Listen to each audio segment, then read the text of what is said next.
I ask of the Lord, that will I seek after, to live in the house of the Lord all the days of my life, to behold the beauty of the Lord and to inquire in his temple. Somebody can read in Hindi also. यहोवा परमेश्वर मेरी ज्योति है। यहोवा परमेश्वर मेरी ज्योति और मेरा नहीं उद्धार। नहीं, fourth verse. एक वर मैंने यहोवा से मांगा है, उसी के यत्न में लगा रहूंगा कि मैं जीवन भर यहोवा के धाम में रहने पाऊं, जिससे यहोवा की मनोहरता पर दृष्टि लगाए रहूं और उसके मंदिर में ध्यान किया करूं। एक वर मैंने यहोवा से मांगा है, उसी के यत्न में लगा रहूंगा कि मैं जीवन भर यहोवा के भवन में रहने पाऊं, जिससे यहोवा की मनोहरता पर दृष्टि लगाए रहूं और उसके मंदिर में ध्यान किया करूं. Here the psalmist, it is written there, it is the psalm of David. So David is asking a prayer request to the Lord. What is that prayer request? Only one thing he is praying for. And what is that prayer request? What is the prayer of his heart? David is telling, I need only one thing, Lord. What is that one thing? That I will to live in the house of the Lord all the days of my life, to behold the beauty of the Lord and to inquire in his temple. The one desire of David's heart is to be in the presence of the Lord and see the glory of the Lord. If I tell it in my words, it is like the only desire and the prayer. Or if we ask David, what is the one thing that you want in your life? What is the goal of your life? What is the biggest desire, ambition of your life? David will say, I need only one thing from the Lord. That is, may the Lord help me to be in his presence all days of my life. Living in the house of the Lord means staying in the presence of God always and to see his beauty. उस प्रभु का महानता को ताकते हुए परमेश्वर का उपस्थिति में हमेशा बने रहना, उसका उपस्थिति को महसूस करना, ये एक ही वर मेरे जीवन में थी. हिंदी का वो अनुवाद मुझे बहुत पसंद आया. मैं एक वर यहोवा से I asked for a gift. वर मतलब क्या है सर? गिफ्ट. परमेश्वर से एक वर मैंने मांगा. वो क्या गिफ्ट है? To be in his presence. May the King, the Lord, may allow me to sit in his presence, to look at his beauty, the glory. So this is a wonderful prayer. Do we pray like that? We have a lot of prayer requests. Lord, protect us. Lord, help us. That's not wrong. We need to pray for the protection, for the help of the Lord. We need to pray. We have so many prayer requests regarding our material things. We pray for our family, we pray for our needs, we pray for our church. Lot of things we pray. But do we pray such prayer requests like David prayed, Lord, give me this gift, the gift that desire your presence. Lord, give me this gift that I may live in your presence all the days of my life. It's not for a short time. It is not for any benefit. It is not for any selfish interest. कोई स्वार्थ लाभ या स्वार्थ इच्छाओं के लिए नहीं, अपना कुछ पाने के लिए नहीं, इस दुनिया में कुछ पाने के लिए नहीं, सिर्फ परमेश्वर का महिमा को देखने के लिए, सिर्फ परमेश्वर को चक्कर जानने के लिए, परमेश्वर का उपस्थिति, उसका प्रेम, उसका दया अनुभव करते हुए उसकी उपस्थिति में लगे रहने के लिए ऐसा एक वर मुझे दे दीजिए. Only this one thing I need in my life. That's what David is praying for. But my point is, in what context David is praying this prayer? That's the message today. In what situation David is praying this prayer of this one gift that he needs to sit in the presence of the Lord always and to see the glory and beauties of the Lord. What is the context of this psalm? I won't go into historical context. We cannot be sure in which context David has written this. We can assume maybe he might have written when he was running away from Saul, because he is in fear. That's why he tells, Lord is my light and my salvation. Whom shall I fear? कुकर्मियों ने मुझे घेरा है. मतलब there are a lot of people, wicked people who are chasing after the life of David. So he is surrounded by wicked, sinful people who are searching to kill him. So in midst of that is the situation. We don't know exactly when. There are a lot of instances, a lot of examples in the life of David where wicked people were chasing him to kill. One is Saul was chasing him to kill. When he became king, his own son was Absalom was chasing after him to kill him. There are a lot of people in the history of David who was after his life to kill him and to put an end to his kingship. But the Lord was with him and he protected him. So we cannot exactly pinpoint a date in the history or an incident in history in which situation this Samuel was written. Anyway, he is running for his life. हमको ये पता नहीं कब exactly कौन सा संदर्भ में कौन सा कॉन्टेक्स्ट में ये लिखा गया पर हमको इस भजन संहिता से ये बात तो पक्का है वो अपना जान के लिए भाग रहा है दुष्ट लोग उनके पीछे पड़ा है ऐसा एक संदर्भ है So we will, in detail, we are going to discuss what is the situation of this psalm. In what context and situation David is praying this prayer, that one prayer to live in the presence of the Lord and experience the beauty and glory of the Lord. The first thing that we need to understand about the context, it is from verse 2. Somebody can read verse 2. When evil attack me and try to kill me, they stumble and fall. Yes. In verse 2 it is written, when evildoers assail me to devour my flesh. What is the word used? Devour my flesh means it is used for wild animals. When lion, when tiger, and when it catches its prey, it devours. Devours means it's a word used to like eat up, eat completely. It is a word used for wild animals. So the enemies of David is like wild animals, very cruel and wicked like wild animals. They want to devour him. They want to finish him off. That is the intensity of the problem that David is facing. Dawood के दुश्मन कैसा है जंगली जानवर जैसा है उसको खा डालने के लिए पीछे पड़ा खत्म करने के लिए दाऊद को खत्म करने के लिए पीछे पड़ा है इतना इतना खतरा में है उसका जिंदगी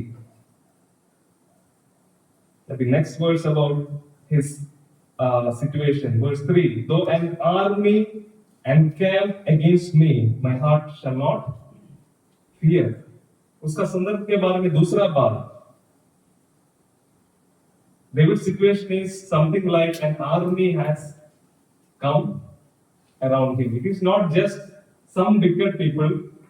The force of the enemy is like a big army which has encamped or surrounded him. Dawood के जो परेशानी इतना गहरा था सिर्फ कुछ कुकर्मी लोग उसका गहरा है ऐसा नहीं उससे भी बढ़कर उसका जो दुश्मन लोग एक सेना जैसे उसको घेर लिया इसलिए ये आयत लिखा गया है दो एन आर्मी अगर एक सेना भी मेरे विरुद्ध छावनी डाले मैं डरूंगा नहीं So his problems are like an army which has surrounded him.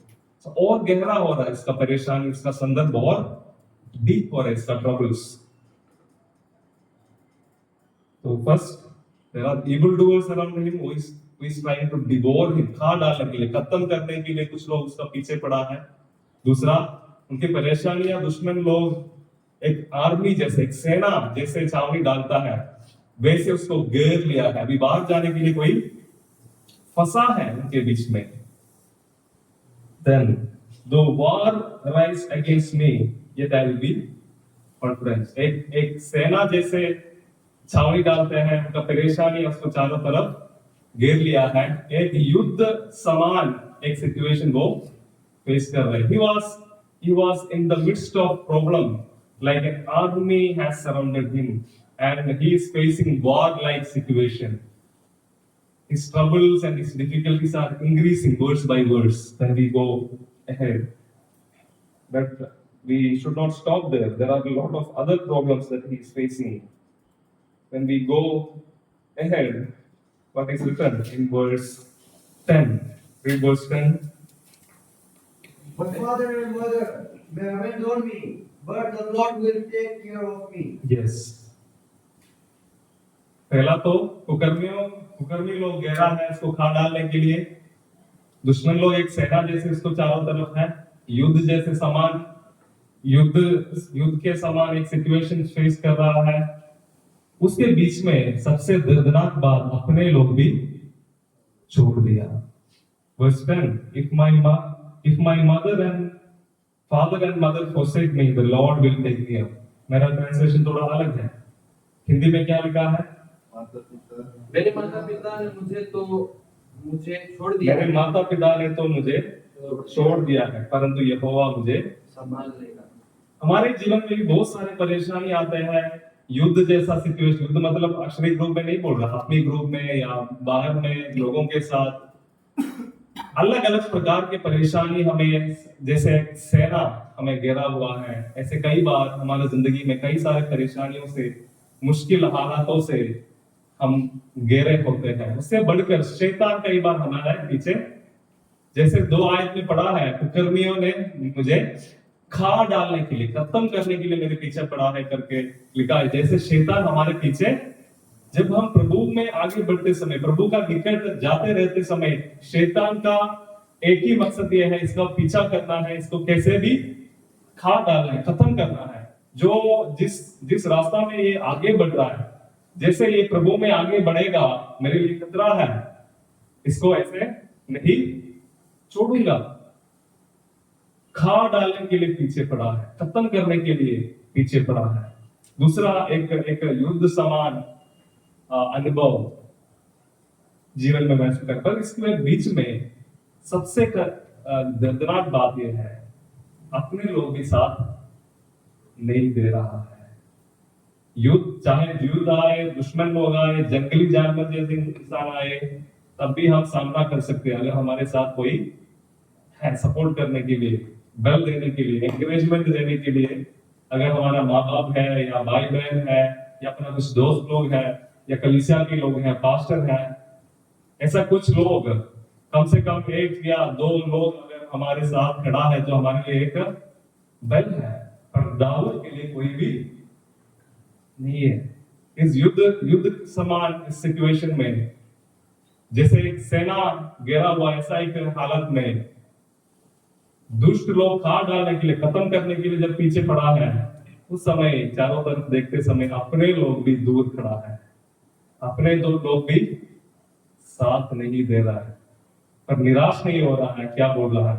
पर यहोवा मुझे संभालेगा। इस युद्ध के बीच में, इस सेना घेरा हुआ अवस्था के बीच में, ये कुकर्मियों के बीच में, यहोवा मेरा क्या है? रक्षक है। यहोवा मेरा ज्योति है, यहोवा मेरा रक्षा है, मैं किसी से नहीं डरूंगा। दाऊद के अंदर डर नहीं था, इसलिए नहीं ये बोल रहा, बहुत डरा हुआ है, इसलिए अपने आप को बार बार ये बोल रहा है, मैं नहीं डरूंगा, मैं नहीं डरूंगा। ये नहीं, दाऊद के अंदर डर नहीं है, मैं ऐसा समझ रहा हूं उसके अंदर पूरा डर से बना, क्योंकि संदर्भ ऐसा है, सिचुएशन ऐसा है, कॉन्टेक्स्ट ऐसा है, कोई भी डर जाएगा। अकेला, अपना लोग भी साथ नहीं है, और ये बहुत उसका साथ है। उस समय इतना परेशानियों से घेरते समय, इतना परेशानियों से जब दूर जाते हैं, दाऊद से एक बात सीखना, वो अपने आप को क्या बोल रहा है? मत डर, मैं नहीं डरूंगा, मैं नहीं डरूंगा। यहोवा मेरा ज्योति है। इस अंधियारे के समय में कौन मेरा ज्योति है? जब कोई रक्षा के लिए नहीं है, जब मैं अकेला पड़ जाता हूं, कौन मेरा रक्षा है?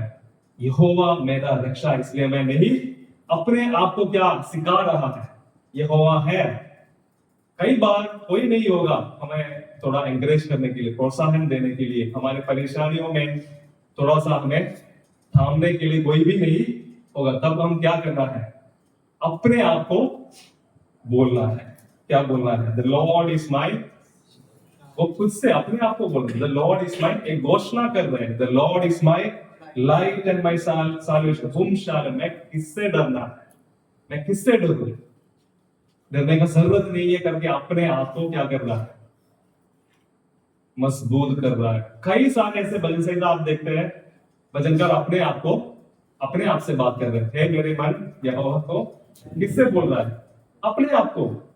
कई बार हम जब यीशु मसीह के पीछे हो लेते समय कई बार हम अकेला पड़ जाता है, हमारा परिवार में, हमारा कलीसिया में, हमारा समाज में, जहां हम हैं कई बार हम अकेला।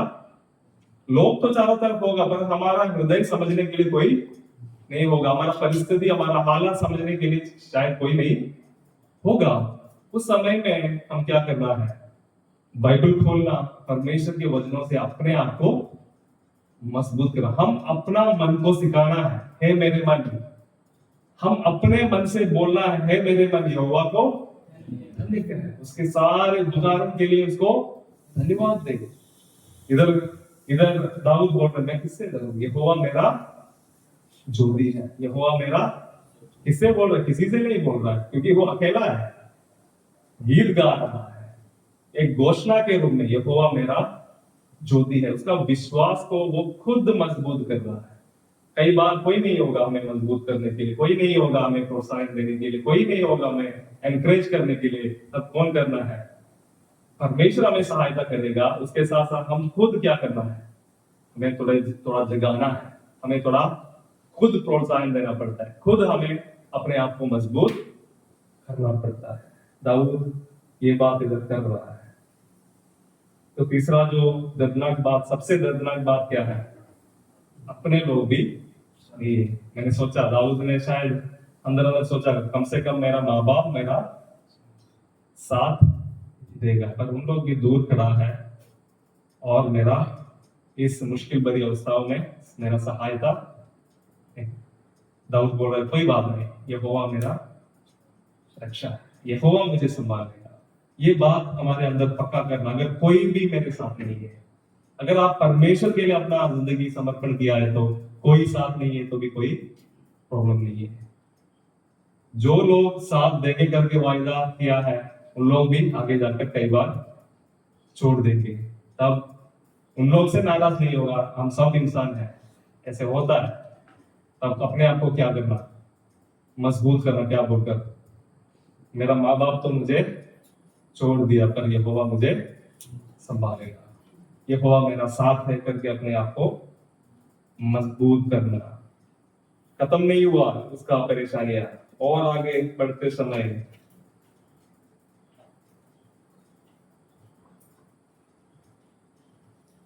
27 का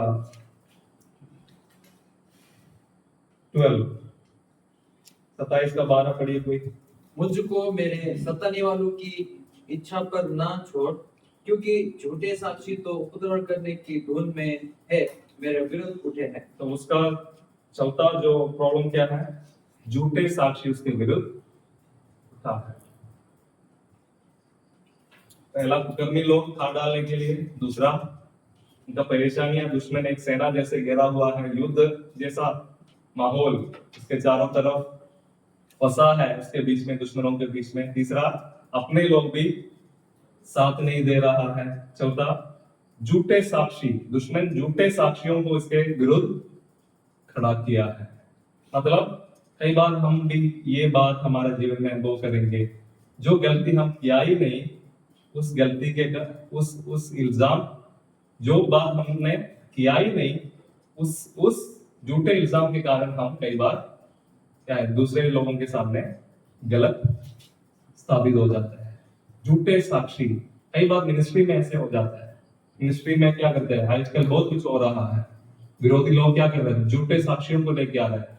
इन लोग मुझे पैसा दिया, ये दिया, यीशु मसीह को पाने के लिए, यीशु मसीह को स्वीकार करने के लिए लालच दिया। झूठे साक्षियों को खड़ा कर रहे हैं। सिर्फ मिनिस्ट्री में नहीं, घर के अंदर भी झूठे साक्षी हमारे विरुद्ध। आप लोग भी महसूस किया होगा, झूठ बोलकर हमें सताने वाले बहुत लोग हमारे अंदर, परिवार में होगा, रिश्तेदारों में होगा, पड़ोसियों में होगा। झूठे साक्षी उनके विरुद्ध खड़ा है। ये चौथा परेशानी है उसका। अभी लास्ट एक और पांचवा, पूरा भजन संहिता पढ़ते समय ही भजनकार अपने बारे में क्या बोल रहे हैं? If you read the entire psalm, what is the personal pronoun used for the psalmist? I, my. There is no plural, only singular. It's not we, our, it's only I and mine. Means he is alone. वो अकेला है। तीसरा point में मैंने बोला कोई साथ देने के लिए नहीं, अपने लोग भी नहीं है। उसका थोड़ा गहरे रूप में हम देखते समय it's only personal first singular personal pronoun is used. Singular first person pronoun is used, which is I and mine. मैं, मेरा। इसका मतलब क्या है? अकेला। इन सारे परेशानियों के बीच में अकेला पड़ गया। तो कर्मियों के बीच में जो उनको खा डालने के लिए सोचा है, उसका पीछा कर रहा है। एक बड़ा सेना जैसे उसका परेशानी, दुश्मन लोग उसको घेरा हुआ है, युद्ध जैसा माहौल, उसके बीच में वो फंसा है। तीसरा, अपना परिवार, अपने माँ बाप भी उसका साथ नहीं दे रहा है, झूठे साक्षी उसके विरुद्ध खड़ा है। सारे परेशानी के बीच में वो अकेला, मैं मेरा, कोई भी नहीं है साथ देने के लिए। कई बार हम भी ऐसा मुश्किल परिस्थिति में पड़ जाता है, एक भी थोड़ा भी होप नहीं, थोड़ा भी आशा के लिए कोई जगह, चारों तरफ परेशानी, आगे देखते समय पूरा अंधियारा है, मेरा भविष्य कैसे होगा, कोई भी मेरे साथ नहीं है, मुझे थोड़ा प्रोत्साहन देने के लिए, मुझे थोड़ा ऊपर उठाने के लिए, मुझे मदद करने के लिए, मुझे गाइडेंस देने के लिए, मेरा आर्थिक तंगी हो, कोई भी प्रकार का मुश्किल परिस्थिति, उसमें मुझे साथ देने के लिए कोई एक भी आशा की बात शायद हमारी जिंदगी में आगे देखते समय नहीं होगा, पर ये होगा हमारे साथ है। मैं, मेरा करके अकेला पड़ गया वो। इस संदर्भ में ये प्रार्थना आ रहा है, मैं एक वर मांगा है। इतना मुश्किल परिस्थिति में डूबा हुआ है, उस समय इसका प्रार्थना क्या है? हम है तो, मैं है तो क्या प्रार्थना करूंगा? परमेश्वर मुझे खा डालने के लिए जो खड़ा है, उसका क्या है? उसको जान से मारना। तो क्या करना? वो होगा मेरा पहला, जो मुझे मेरे विरुद्ध झूठे साक्षी खड़ा है, उसका मुंह बंद करना। परमेश्वर, माँ बाप को सबक सिखाना। क्या क्या प्रार्थना करेंगे? अपना सिचुएशन के हिसाब से बहुत सारा प्रार्थना हम, if I was in that situation, I will pray all the material things, or I'll pray points according to the situation. I'll pray, Lord, finish off those who are trying to devour me. You sent your fire on the army which has surrounded me. Make them like powder. भस्म करना, उसको चकनाचूर करना करके प्रार्थना करूंगा। I'll also pray, teach my parents good lesson how to take care of your son. And I'll pray against the false witnesses, false people who are telling testimonies against me, false testimonies, false witness. I'll pray, shut their mouth, O Lord, from saying false things. This will be my prayer. David is very different. David is telling me, he has 1,000 problems around, but only one prayer request. What is that? Lord, only one thing I am asking you. What is that? I want to sit in your presence throughout my life, all the days of my life. I want to see your glory. That is my only prayer. Give me this gift to sit in your presence. What a wonderful prayer. And we pray that it is difficult. When we are surrounded by this many problems, can we pray like this? It is very difficult. But if you start praying like this, you will see the glory of the Lord. I'll tell one reason why David prayed like this. मैं एक कारण बताऊंगा क्यों दाऊद ऐसा एक प्रार्थना किया। कारण मैं ये उम्मीद कर रहा हूँ, ये है कारण क्योंकि इतना सारे परेशानियों से जब घेरा हुआ है, उसने जिंदगी से एक बात खोया। वो क्या है? उनका प्रार्थना लाइफ। क्योंकि एक तरफ क्या है, उसको खा डालने के लिए कौन? कुकर्मी लोग उसके पीछे पड़ा है, भागते भागते थक गया। दूसरी तरफ सेना सामने डाला है, परेशानियों से घेरा हुआ है, फंसा हुआ है, अपने लोग भी साथ नहीं दे रहा, अकेला पड़ गया, थक गया। प्रार्थना करने के लिए मन नहीं है, टाइम भी नहीं है, मन नहीं है, अपना अपना परेशानियों से बाहर निकालने के लिए इधर उधर दौड़ रहे हैं, इधर उधर भरोसा कर रहे हैं, लास्ट में क्या हो गया? प्रेयर लाइफ शायद मिस कर रहे होंगे। हम भी कई बार बहुत सारी परेशानियों में पड़ते समय कई बार अपने भरोसा में, अपना शक्ति, अपना बल, अपना बुद्धि में बहुत कुछ कोशिश करते हैं उस परेशानियों से बाहर निकलने के लिए। दाऊद भी ऐसे किया होगा, अपना शक्ति, अपना बुद्धि इस्तेमाल करके बहुत कुछ किया होगा इन सारे परिस्थितियों से बाहर निकलने के लिए। David also might have tried a lot in his own strength, his own intellect to come out of all these problems. But in between all these busy running after this worldly trust, David might have missed his time with God. That's why he is telling, Lord, I lost this intimacy with you. In midst of all these problems, one thing I missed to sit in your presence. I am doing all other things. I am doing all my works, running from my enemies, doing this, doing that, hiding here, hiding there, talking with people to help. Lot of things are going on around, but in between, one thing I have missed, that is to sit in your presence, to experience your presence, to praise you, to worship you, to see your glory. That thing I missed. I think that's why David is saying only one prayer, because Lord, give back my prayer life.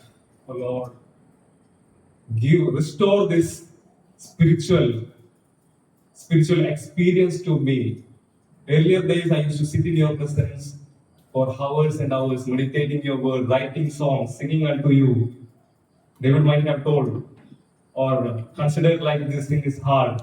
Earlier days, before I was in all these troubles, all this busyness is a trap. All these troubles that are around is a trap of Satan, that we will be distracted from the Lord. कई बार हम इतना व्यस्त हो जाते हैं, आप लोग हैं तो इधर पढ़ाई में या अलग अलग कामों में इतना व्यस्त हो जाते हैं, परमेश्वर की उपस्थिति में बैठने के लिए समय ही नहीं। चपल के बारे में नहीं बोल रहा हूं, पर्सनल लाइफ में हम कितने लोग रेगुलरली हर दिन टाइम निकाल कर परमेश्वर की उपस्थिति में प्रार्थना करते हैं और वचन पढ़ते हैं। हम इतना व्यस्त है, इतना पढ़ रहा है, किसके लिए पढ़ रहा है? परमेश्वर के लिए, परमेश्वर का सेवा में अपने आप को तैयार करने के लिए। अगर ये सब कुछ तैयार करके हुए परमेश्वर के साथ रिश्ता नहीं है तो क्या फायदा? सबसे पहले एक बात के लिए क्या करना है? परमेश्वर के लिए परमेश्वर से मांगना है, परमेश्वर आपके उपस्थिति में लगे रहने के लिए मुझे वर दे। परमेश्वर का सहायता होना जरूरी। इतना व्यस्त जिंदगी के बीच में, इतना परेशानियों से जब हम घेर लेते हैं, उसके बीच में थोड़ा टाइम निकाल कर परमेश्वर के उपस्थिति में बैठना बहुत मुश्किल है। टाइम है तो भी मन नहीं होगा। कई बार हम निराश होकर परमेश्वर से नाराज, इसलिए प्रार्थना नहीं करते, परमेश्वर मेरे साथ तूने ऐसे, मैं सेवकाई के लिए समर्पण किया, सब कुछ छोड़कर आपके लिए निकला और मेरा जिंदगी ऐसा क्यों है? कई बार नाराजगी में आकर लोग क्या करते हैं, मैंने भी कई बार किया है, आप लोग भी ऐसा किया होगा। कई बातों पर हम अंदर अंदर परमेश्वर से नाराज है, ऐसा क्यों मेरी जिंदगी में? नहीं, परमेश्वर आपके साथ है। प्रॉब्लम यह है, हम परमेश्वर की उपस्थिति में बैठते नहीं। प्रॉब्लम ये नहीं है, कुकर्मी लोग आते समय दौड़ना चाहिए, पर दाऊद क्या बोल रहे, बैठने के लिए, आपकी उपस्थिति में बैठने के लिए वर दे। दुश्मन आते समय दौड़ना चाहिए, पर ये प्रार्थना क्या कर रहे हैं? क्योंकि दौड़ना आसान है, दुश्मन आते समय सारे लोग दौड़ते रहते, इधर उधर भागते रहते हैं, दूसरे लोगों का सहारा लेने के लिए इधर उधर भागने में व्यस्त होता है। पर सबसे पहले दाऊद के अनुसार क्या करना है? सबसे पहले परमेश्वर की उपस्थिति में बैठना। जितना भी परेशानियों से घेरा हो, पहले उसका सोल्यूशन निकालने के लिए नहीं निकलना, सबसे पहले परमेश्वर का उपस्थिति में बैठने के लिए सीखो, तब परमेश्वर हमें संभालेगा। इतने सारे परेशानियों के बीच में एक अजीब प्रार्थना, amidst all these adverse situations, there is a strange prayer David is making. Only one thing I need, oh Lord, I want to sit in your presence, I want to experience your glory, I want to see your beauty, Lord, And he's telling one more thing there. We read 27 verse 4. One thing I ask of the Lord, that will I.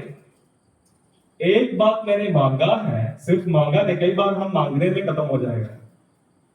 प्रार्थना कर रहा है, दूसरा क्या है, उस बात के लिए क्या कर रहा है, यत्न कर रहा है। इंग्लिश में I will seek after, seek after means उसी को ही मेरा लक्ष्य बनाते हुए मेरा पूरा जिंदगी उसी फोकस में आगे रखूंगा। यत्न मतलब क्या है, it's a work, it's a try, he is trying his best to be in the presence of his Lord. यत्न में उसी बात पर मन लगाकर, तन मन लगाकर उसी बात के पीछे ही है। कई बार हम प्रार्थना करते हैं, उसी के लिए एक उंगली भी नहीं उठाते। परमेश्वर मुझे अभिषेक से भर दे, ये वरदान से भर दे, वो वरदान से भर दे। कितने लोग उसी में बैठते हैं अकेला, इधर उधर घूमने वालों को देने के लिए नहीं अभिषेक। परमेश्वर को क्या है, परमेश्वर की इस्तेमाल करके लाभ उठाने वालों को देने के लिए नहीं पवित्र आत्मा का बपतिस्मा। परमेश्वर के लिए अपना पूरा जिंदगी जो लोग समर्पण करते हैं, ऐसे लोग के लिए पवित्र आत्मा का भरपूरी।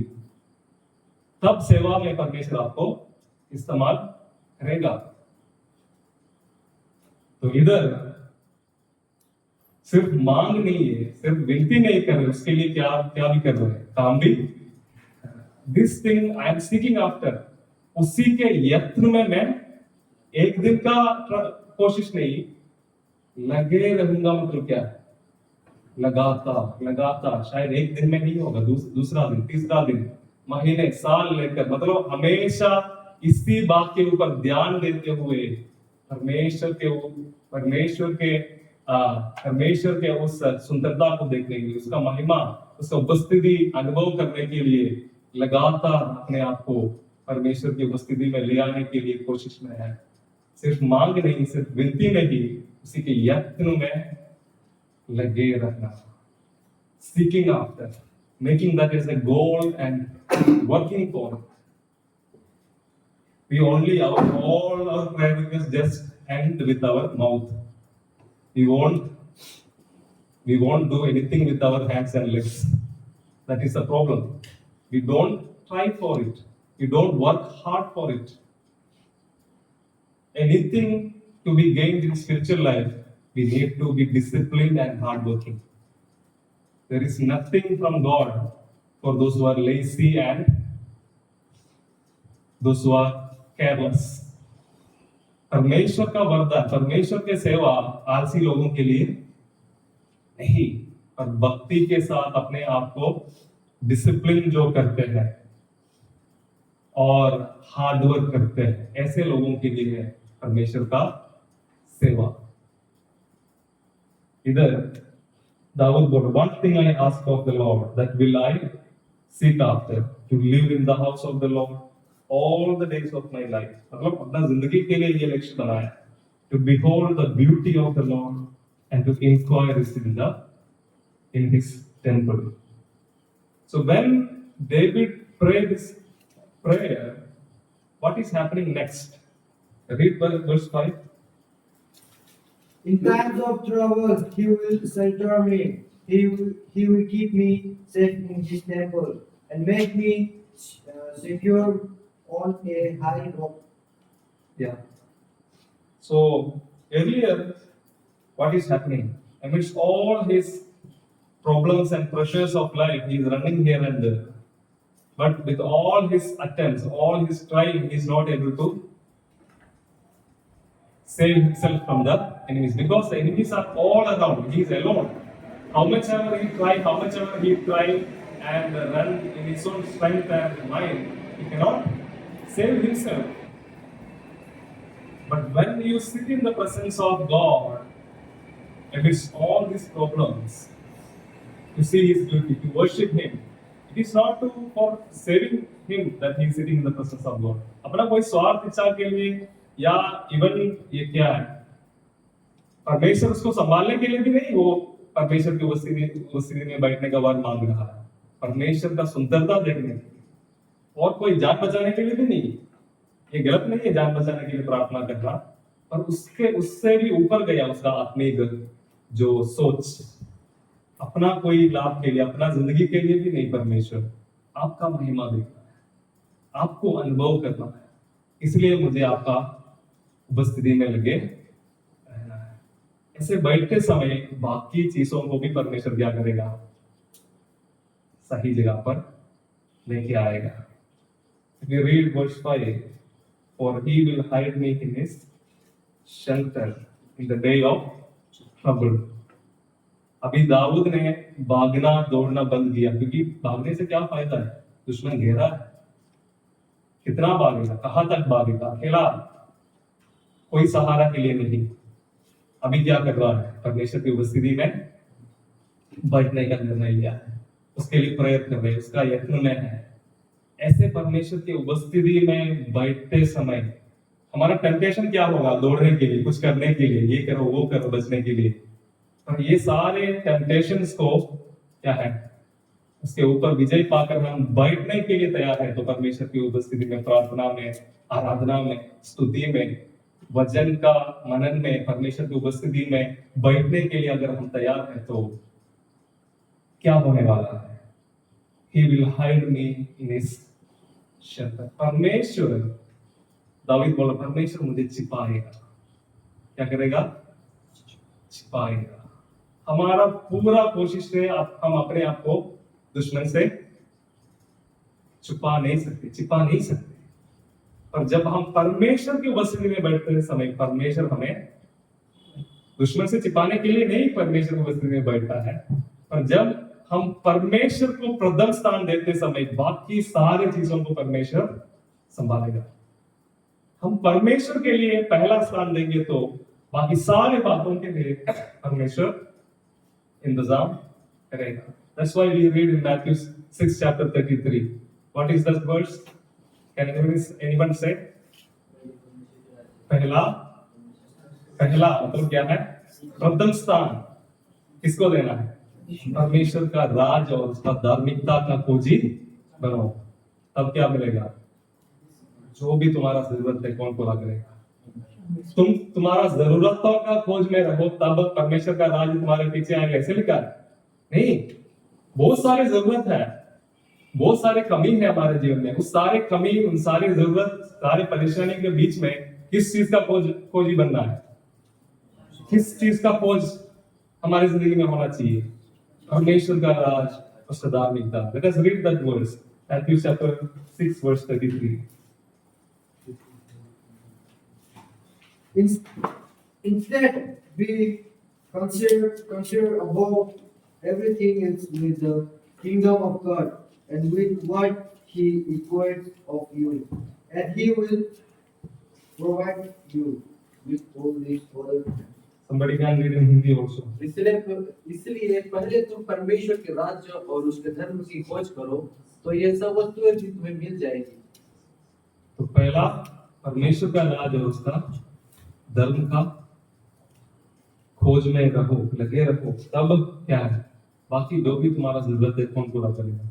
जरूरत के पीछे भागने के लिए नहीं, परेशानी खत्म करने के लिए भागने के लिए नहीं, पहला परमेश्वर को दो, पहला स्थान, जीवन का प्रथम स्थान किसको दो, परमेश्वर को दो, बाकी सारे चीजें अपने आप सही जगह में आ जाएगा। इसे बोला, जब परमेश्वर, दाऊद बोल रहा है जब मैं परमेश्वर की उपस्थिति में अगर बैठेंगे तो कौन छिपाएगा मुझे, परमेश्वर मुझे छिपाएगा। चारों तरफ दुश्मन है, खुद छिपा नहीं सकते, कहां जाकर छिपाएगा, पूरा दुनिया दुश्मन है उसका। पर परमेश्वर अगर हमें छुपा कर रखेंगे तो कोई दुश्मन हमें नहीं छू सकता है।